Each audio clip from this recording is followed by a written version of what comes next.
Hi, my name is Robert. Please read the comments in the About section of this video. It has valuable information and updates. My YouTube channel has a disclaimer video that I encourage you to watch. And please like, share, and subscribe. I hope you found what you're looking for. Thank you very much for watching.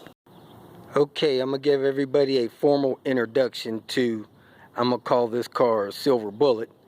It is a gunmetal gray, and it was purchased from a guy that was about to move out of town. I guess he was in some sense about to abandon the car. He had it on Craigslist for sale in the $700 range. It was purchased for $450 delivered.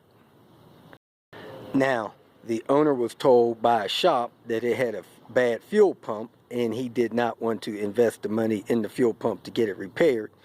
But when I approached the vehicle and a buddy of mine, the car also had a no crank condition. Now, the typical no crank condition, if it has a decent or good battery, is either a bad starter or a bad P&P switch. I rolled the car through the shifter several times, still no crank. Couldn't tell if I had any power going to the starter solenoid. So I took the battery that was in the car, got it charged up, and we're going to see if we can get it to crank, and or if there's power going to the starter to see if the starter's bad. Overall, the exterior is not in bad shape. It's a 96 T5 model. It has a common rust spot there. Very few nicks and bruises. The trim over the top is been peeled. The license plate holder's rusted, but that's a minor issue. I took the trim off of the top and the bottom of the window since that stuff was deteriorated and no good. The tires seem fair. They're Pirelli. Needs some cleanup. Needs a couple of the hubcap rings. That door trim is damaged, and you know, it's got some paint peeling. Typical stuff for an older car. It looks like it has a little fender well that's damaged there. Needs to be fixed and replaced. The headlight wipers have been removed and the grill's messed up. That's all kind of cosmetic stuff.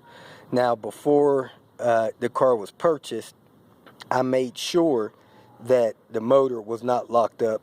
I got a socket, crawled under the car, and turned the crank over. So the motor's not locked up, and it does have a no crank condition. My guess is that the odometer has stopped, so I will probably take the car and have that read. But anytime I see the trip reset, I assume it doesn't work, and it's showing 216. It does have the trip computer on it, which is good. This was a loaded turbo T5 model.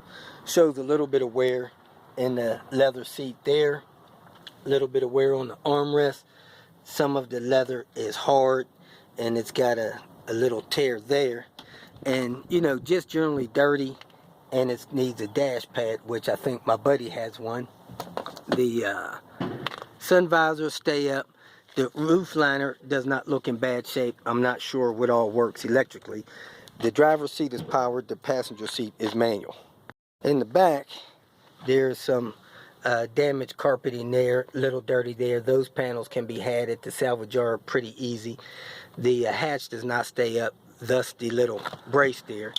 And kind of rare, the lower back seat is also deteriorated. I would guess there was some chemical in that seat that destroyed that. At any rate, this is what it is. It needs to be detailed, and when we're going to put it on the road, do the major maintenance on it, because that stuff seems to be overdue, and put it in the hands to someone that will hopefully enjoy it.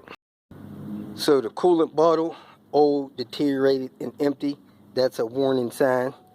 It's got this thing deteriorated, which is normal. No sign of a recent timing belt job. Maybe at 120. There's a 2567, whatever that means. And the PCV system appears to be rock hard. So this motor is going to be cleaned up and figure out what's going on.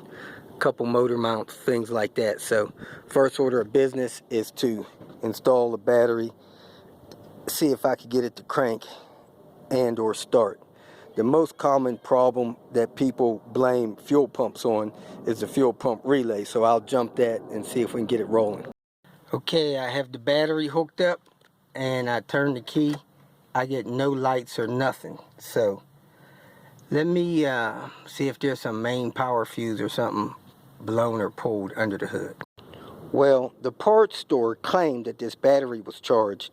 I'm not getting any power, and since this vehicle doesn't have the main fuse box under the hood like the 97 model does, I'm going to go ahead and swap my battery into it and see if I can get it to crank. Okay, as soon as I connected the battery and opened the door, the alarm went off, so that's a good sign. Maybe the alarm was stopping the car from cranking. So let me put the key in and see if I can get a crank here.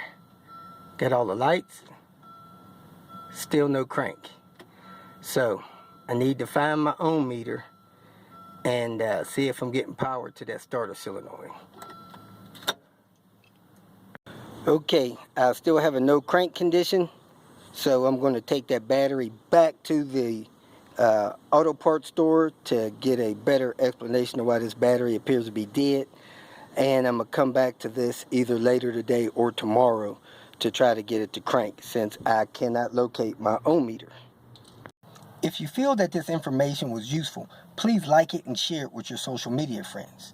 You can subscribe to my channel so that you will get notifications of future videos that I post. You can follow me on Twitter, and if you need to contact me directly, please visit my website. And if you have any questions, leave them below, and someone or myself will reply to them. Again, thank you very much for watching.